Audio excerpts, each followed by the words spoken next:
Hello, Net Set aspirants. In this class, I'm going to discuss Plato and what are his views about poetry, poets, and philosophy. Plato was a great personality of the world. He was born probably in 427 BC. His parents were distinguished Athenians. His relations were known to Socrates. So Plato was introduced to the great philosopher when he was a young boy. He first started writing poems, but he destroyed them under the influence of Socrates and became actively interested in philosophy and mathematics. He founded his academy in 387 BC and taught his pupils philosophy, mathematics, natural sciences, jurisprudence, and practical legislation.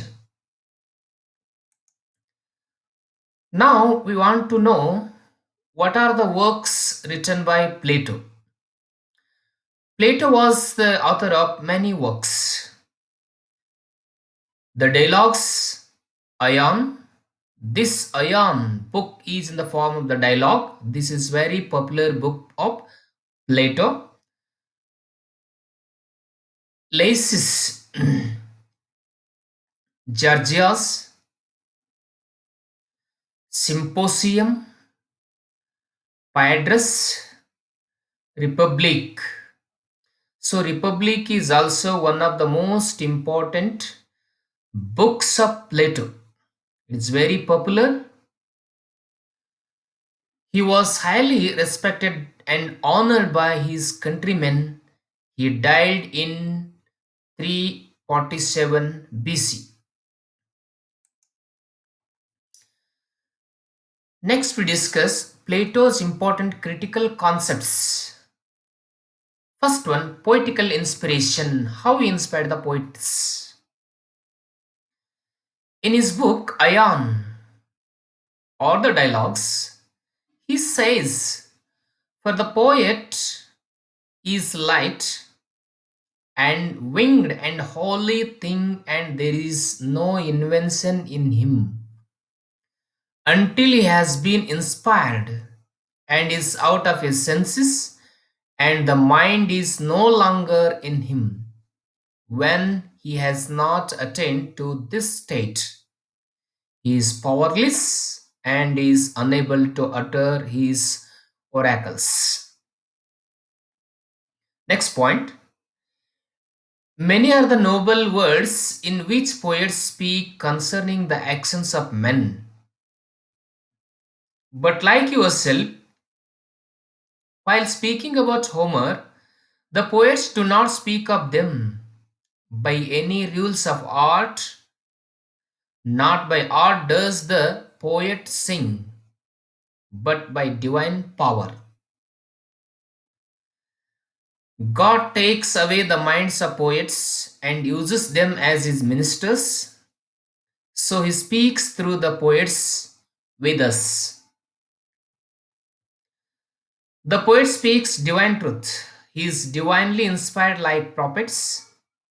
Poetry is not a craft which can be learned and practiced. Well, it is the result of inspiration, the divine speaking through the poet. Poetry is nothing rational, and that is why even the poets themselves do not often understand what they write in French.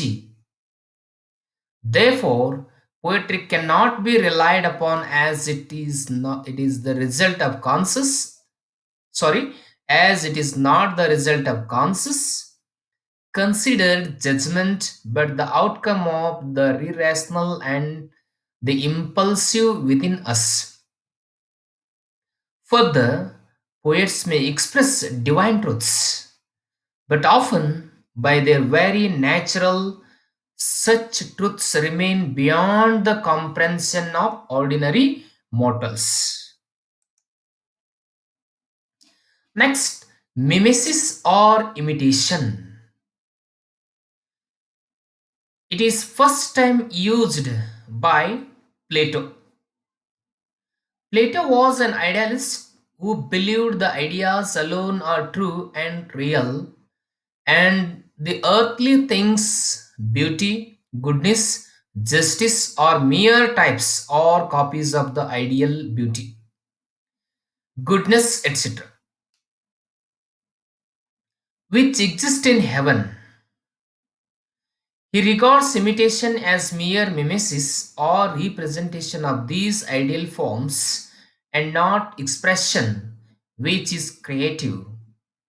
In Republic, Book 10, Plato gives his views on imitation that if true reality consists of the ideas of things, of which individual objects are but reflections or imitations, then anyone who imitates those individual objects is imitating an imitation and so producing something which is still further removed from ultimate reality. For example, the table exists firstly as idea, secondly as object of craftsmanship,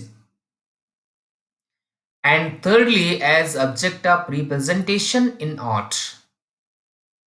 Now, mimesis is thrice removed from reality in the Platonic concept of the universe, just as the painter only imitates what he sees and does not know how to make or use what he sees. He could paint a bed but not make one.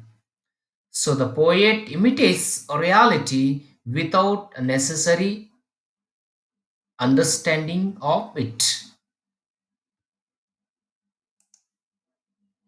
Next, that Plato used one of the important cave images.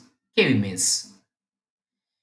Here, the physical world is in the form of a cave in which the humans are trapped from the beginning of life, where we are stationary and cannot move our heads. So we perceive only shadows and sounds. Without reason, one of us is realized and is encouraged to travel upward to the entrance of the cave, then is pulled to the entrance of the cave, where the light is hurting his eyes that are accustomed to the dark. The whole world of daylight represents the realm of ideas.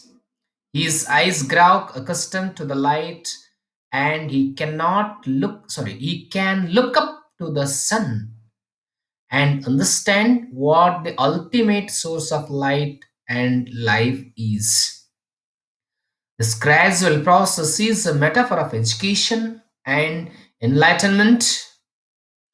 The enlightenment person now has a moral responsibility to the unfortunate people still in the cave to rescue them and bring them into the light. Next, that Plato attacked on poetry very badly. And what kind of ideas or thoughts Plato expressed when he attacked on poetry? We discuss it now. Plato attacked poetry in the ways of moral, emotional, intellectual, and utilitarian.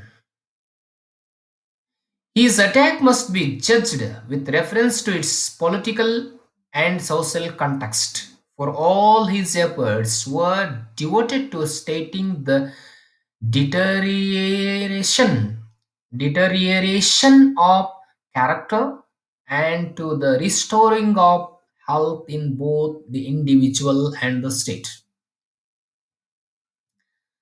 How that Plato attacked on poetry.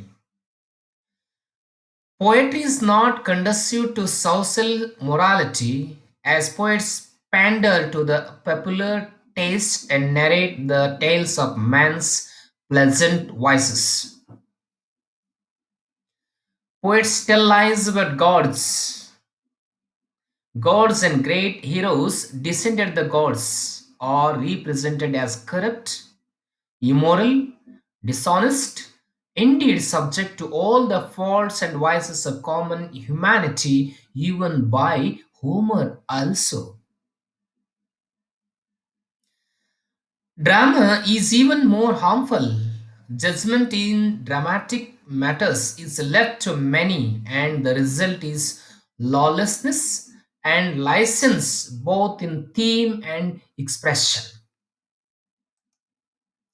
Emotional, how that Plato attacked emotionally on poetry. The poets are divinely inspired.